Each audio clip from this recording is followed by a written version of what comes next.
I just felt like, okay, I'm going to start talking about this stuff, and the only way to fix it is to run myself. So that's what led me to this place.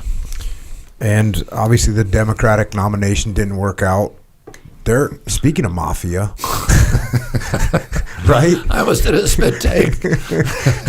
I mean, yeah. Well, I got a friend named Tulsi Gabbard, and they kind of did the same type of thing to her. Yeah, they did the same to Tulsi. They did the same to Bernie Sanders. Yeah. So that's a little mafia scenario. So now you're running as an independent. Yeah. Now, how do you win?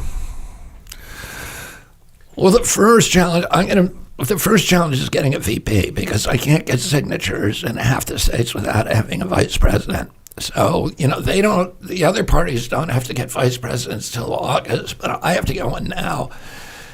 And there's a lot of advantages they have. They don't have to collect signatures. I have to collect 1 million signatures. They're automatically on the ballot. They get Secret Service. I don't, because the president decided that he didn't want me to have it. And so I have to spend a lot of money on that. So those are all challenges. I'm gonna announce the VP within 2 weeks. So on the 26th of March in Oakland, we will announce the VP. We then can start collecting signatures in about half the states, and we will complete those states within 6 weeks. And I'll get on the ballot everywhere. And then, my big challenge, I'm beating President Trump and President Biden in Americans who are under 45 years old. So I'm beating them in all young people. I'm beating them among independents, and independents for the first time are the biggest demographic in this country. So this is the first election in history where self-identified independents, registered independents, are a larger party than either Democrats or Republicans. The independents are now 43% of the voters. 27 are Democrats, 27 are Republicans. So it's huge, and I beat President Trump and President Biden among independents. I'm tied, a three-way tie with Hispanic voters, and my popularity with Hispanics is getting higher all the time. I'm the most popular candidate, highest favorability rating by far. I have a 52% favorability rating.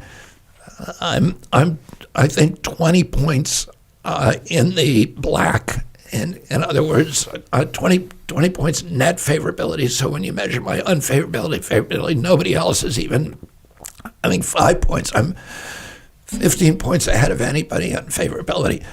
The one demographic that is a challenge for me is baby boomers. And if you think about it, I should be most popular with them because they're the only ones who remember Camelot and they lived through the Kennedy era. I also was really popular with them when I was the environmental champion. But they get their news from ABC, CBS, NBC, CNN, and MSNBC, and the New York Times and the Washington Post. And, if I was living in that ecosystem, I'd have a really bad opinion of myself. So I asked my son Connor, who incidentally was in Ukraine. He fought in Ukraine for Special Forces Unit. He joined the Foreign Legion and fought for 3 months during the Kharkiv offensive. And thank God he made it out alive. But I asked him the other day, he's very well informed, he reads everything, he listens to podcasts. I said to him, have you ever listened to or have you ever seen an evening news show on TV? And he said, no. Never. You have a whole generation of kids who are getting their news from places like this, from podcasts, and those guys are on my side and they're supporting me. So my big challenge is breaking through the baby boomers.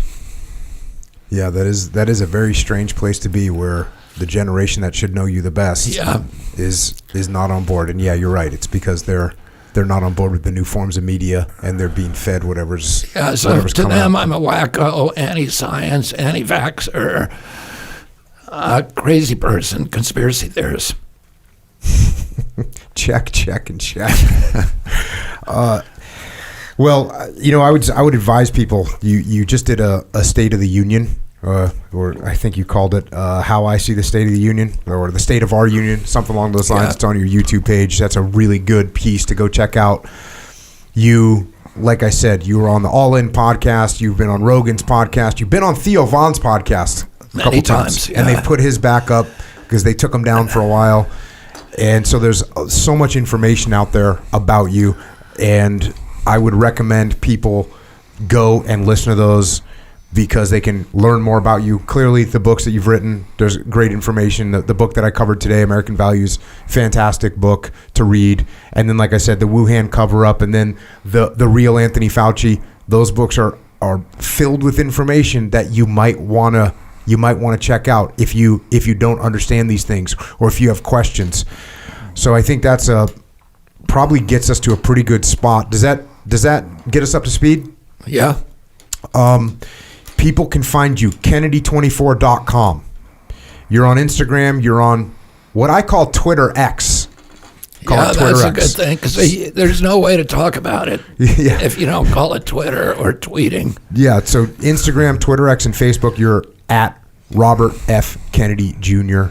You got a YouTube channel, which is at Team Kennedy 24.